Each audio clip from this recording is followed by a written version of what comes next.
I'm sorry, just thinking about assistance. Oh, you poor thing. Assistance, if you're strong in assistance, you just love to help. I mean, when I'm presenting in colleges or schools or with staff, there's always a pencil somewhere, and I always make a point to drop it because to someone with assistance, that's one of the sweetest sounds on this dear earth because it means there's someone to help.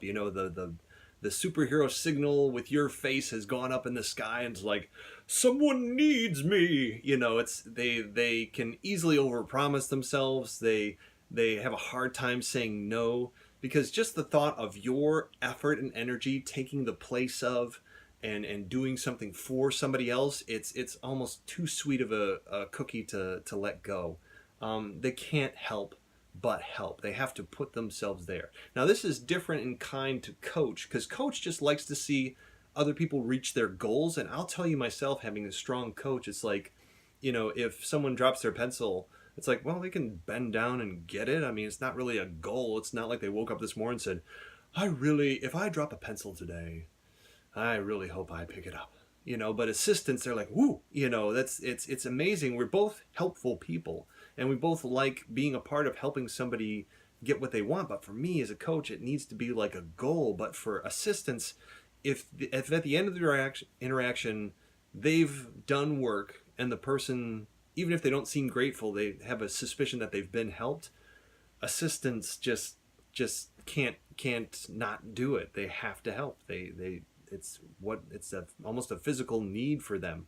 And if you're strong in assistance, you're not going to sell it to people. You're not going to say, hey, well, if you really want me on your team, here's what I need, because you don't want any barriers in between the opportunity to help somebody. But I would strongly advise you, if assistance is strong for you, there's very few things that you can do in a working kind of environment where you don't get a little bit of a jazz, that you're using your effort to make someone else's life even partially better.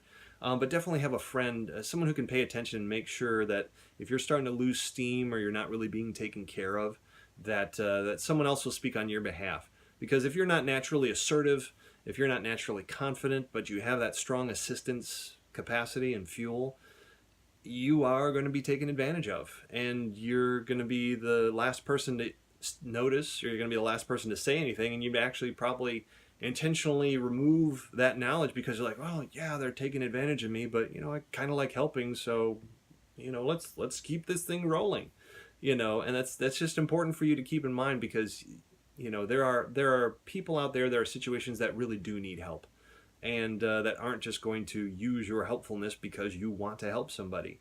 And if you have someone or a team that can help coordinate you towards like the super help areas, because that's, as an assistant, that's what you love, is like seeing somebody really helped. If it's picking up a pencil or like picking someone up from the airport because they got to get home for Christmas and no one else is able to take them, or they'd have to really spend the night, sleeping in the terminal. If you're an assistant, you're already like, oh, please, somebody let that happen. And it's like, just, whatever powers out there, arrange it so I can pick them up at the airport. Because even as I'm driving in, I'm like, I'm taking time of myself and I'm being a help.